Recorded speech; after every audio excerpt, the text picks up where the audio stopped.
ทั้ง5คนนี้ได้ทุนจากเจ้าฟ้าหญิงจุฬาภรณ์จากราชวิทยาลัยจุฬาภรณ์ได้ทุนคณะพยาบาลศาสตร์แล้วก็พวกน้องทุกคน5คนก็คือแบบดีใจหลายแล้วก็เป็นเกียรติหลายที่ได้รับทุนนี้บ่คาดฝันบ่คาดคิดว่าสิได้ทุนนี้ดีใจหลายกับคำว่าทุนเรียนฟรีนี่ค่ะเป็นสิ่งที่แบบว่าการันตีได้เลยว่าบ่ได้เสียเงินจากบาทบ่ได้เสียค่าใช้จ่ายหยังเลยแต่คนลาวสามารถได้ความรู้ดีๆไปพัฒนาบ้านเมืองนะพี่น้องการแพทย์อยู่ประเทศลาวก็ค่อนข้างสิบ่ค่อยทันสมัยเนาะพี่น้องเนาะถ้าหากว่าเปรียบเทียบในประเทศไทยนี่ใช้คำว่าห่างกันหลายเนาะพี่น้องเนาะคืออย่างทางเจ้าฟ้าจุฬาภรณ์ให้ทุนในครั้งนี้ก็สื่อถึงความมีน้ำใจสื่อถึงอยากสวยคนลาวนะพี่น้องต้องขอบคุณหลายๆเด้อสบายดีพี่น้องสวัสดีค่ะพี่น้องจ้ามื้อนี้มาพบกับซ่องสาวหลาชาแนลอีกแล้วเด้อมาพบมาพ่อกับสาวหลาอยู่เพื่อนเด้อพี่น้องวันนี้ก็บ่ได้ไปใส่เนาะพี่น้องอยู่เพื่อนเอาลูกคือเก่าพี่น้องจ้าวิถีชีวิตไม่ลูกอ่อนนะพี่น้องเนาะแต่ละมื้อก็บ่ได้เฮ็ดหยังดอกพี่น้องเฮ็ดเวียกซ่านเนาะก็บ่มีอีหยังหลายดอกเวียกซ่านก็ล้างถ้วยล้างพวงก็แก๊กๆเนาะพี่น้องแล้วก็เฮ็ดคงอยู่คงกินหาคุณสามีเนาะพี่น้องหน้าที่รักเลยก็คือดูแลคนน้อยนี่แหละพี่น้องป้อนข้าวป้อนน้ำเพิ่นเนาะพี่น้องตอนนี้ก็เพิ่งสิป้อนข้าวเพิ่นเสร็จเนาะพี่น้องพอป้อนข้าวเสร็จแล้วก็เขามาถ่ายคลิปบอกคุยกับพี่น้อง FC นี่แหละพี่น้องโอเคพี่น้องมื้อนี้สลากอ่ะมีเรื่องราวดีๆสิมาเว้าให้พี่น้องฟังอีกแล้วเนาะพี่น้องเกี่ยวกับไทยลาวเฮาคือเก่าพี่น้องจ๋าคำว่าไทยลาวเนาะหันไปทางใดก็มีแต่คำว่ามิตรภาพที่ดีเนาะพี่น้องเนาะแห่งช่วงนี้บอกเลยว่าคำว่ามิตรแท้มิตรที่ดีก็บอกยกให้เรากับไทยแหละพี่น้อง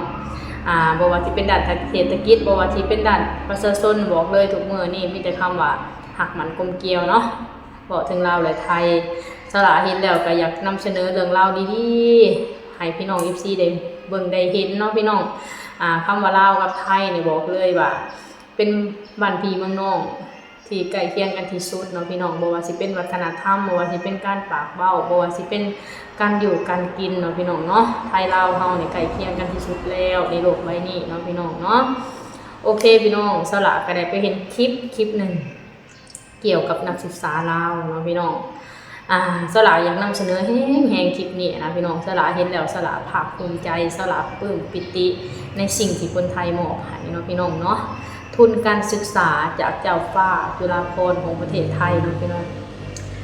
ใส่คำว่าเป็นบุญคุณอันถ่วมหัวเนาะพี่น้องเนาะนักศึกษาเราก็บอกเลยว่าเป็นคนที่มีบุญบารมีแห้งเนาะที่ได้รับทุนการศึกษานี่นะพี่น้อง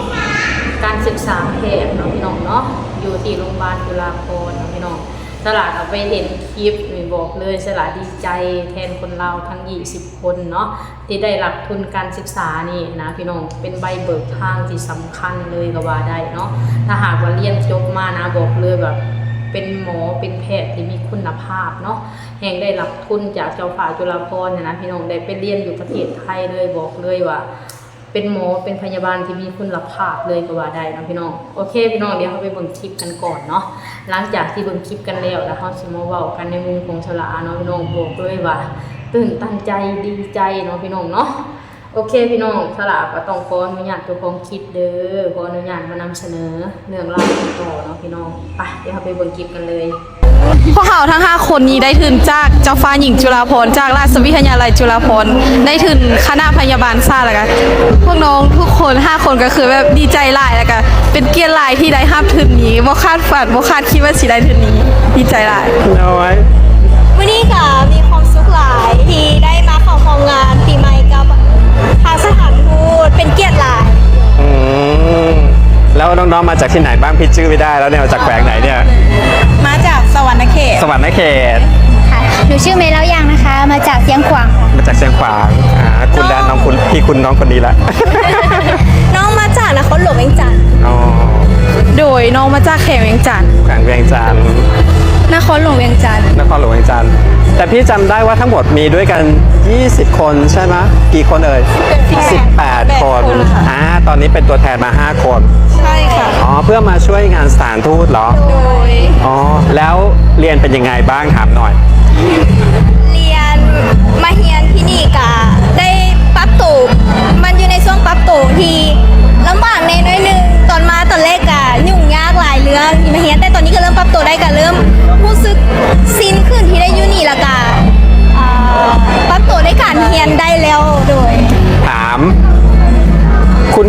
คุณครูคุณหมอคนไทยดุบอ ดู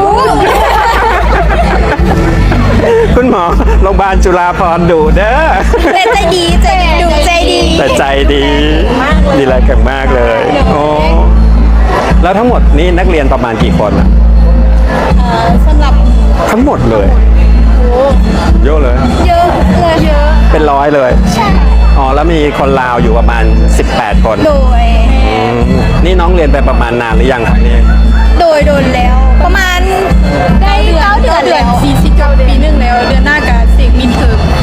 เดือนหน้าก็เสียงไฟนอลแล้วแล้วก็จบปีหนึ่ง จบปีหนึ่งแล้ว เราต้องเรียนกี่ปีได้ เนี่ย4 ปี 4 ปียังไม่ถึงครึ่งทางนะสู้ๆเด้ อยากฝากบอกอะไรกับทุกๆ คนไหมสำหรับนักเรียนทุนที่เราได้มา กะอย่างแรกก็คือเราต้องมีความอดทนแล้วก็ตั้งใจให้แล้วช่วงแรกมันก็สิยากได้น้อยนึงแต่เวลาผ่านไปเราก็เริ่มปรับตัวได้แล้วเราก็สิเฮ็ดได้แน่นอน สุดยอด เป็นคำที่กำลังใจให้กับน้องๆทุกคนเลยนะ ว่าน้องๆเนี่ยไม่ว่าจะเป็นวิชาอะไร ไม่จำเป็นจะต้องเป็นพยาบาลอย่างเดียวเนาะวิชาชีพอะไรก็แล้ว แต่น้องๆกำลังจะโตขึ้นมาเฮ็ดเวียกจะทำอะไรจะเรียน ก็ทำให้เต็มที่แล้วทุกอย่างมันจะง่ายเองเนาะ โดย ขอบใจหลายๆดีใจที่ได้เจอเด้อ ขอบใจหลาย เจอโดย นี่แหละพี่น้องก่อนเบิร์ดสลาก็ต้องขอบคุณคลิปจากช่องของช่องไทยลาวสเก็ตเตอร์เนาะพี่น้องช่องนี้ก็เป็นช่องที่สร้างความสัมพันธ์ระหว่างลาวกับไทยนะพี่น้องสลาก็ติดตามช่องเนาะพี่น้องสลาก็สิมักเบิ่งช่องของพี่เพิ่นเนาะพี่น้องพี่เพิ่นก็สินำเสนอเรื่องราวต่างๆเกี่ยวกับลาวและก็ไทยนำเสนอในมุมมองที่ดีเนาะพี่น้องเนาะบอกเลยบอกความสัมพันธ์ระหว่างไทยลาวเนี่ยเป็นมิตรภาพที่ดีเนาะพี่น้องเนาะคืออย่างทุนการศึกษาของเจ้าฟ้าจุฬาภรณ์อยู่ที่โรงพยาบาลจุฬาภรณ์ของประเทศไทยเนี่ยก็บอกเลยว่าเป็นสิ่งที่ดีต่อคนลาวเนาะพี่น้องเนาะบอกเลยว่าการเรียนอยู่ประเทศไทยนะค่อนข้างติดระดับโลกเนาะพี่น้องในการเรียนการสอนเนาะพี่น้องบ่ว่าสิเป็น2 ทางใดก็ตามนะพี่น้องเขาจะให้ความสำคัญเกี่ยวกับการเรียนเนาะพี่น้องเนาะคืออย่างเด็กน้อยลาวที่ได้เขาไปเรียนทุนในครั้งนี้ก็บอกเลยว่าเป็นสิ่งที่ดีนะพี่น้องถ้าหากว่าเรียนจบมาแล้วก็สิได้มาพัฒนาประเทศลาวสิได้นำความรู้ต่างๆมาช่วยเหลือคนลาวเนาะพี่น้องเนาะสลาเห็นแล้วสลาดีใจเลยพี่น้องภาคภูมิใจดีใจทุกครั้งที่เห็นความสัมพันธ์ที่ดีระหว่างเรากับไทยแบบนี้นะคนไทยนะหักคนลาวคือลูกคือหลานนั่นแหละพี่น้องตั้งแต่อดีตจนหอดปัจจุบันเนาะพี่น้องมีแต่ความหวังดีให้กับคนลาวตลอดมาหานะพี่น้องคืออย่างเรื่องราวนี้ก็เป็นสิ่งที่พิสูจน์ได้เนาะพี่น้องว่าคนไทยหวังดีต่อคนลาว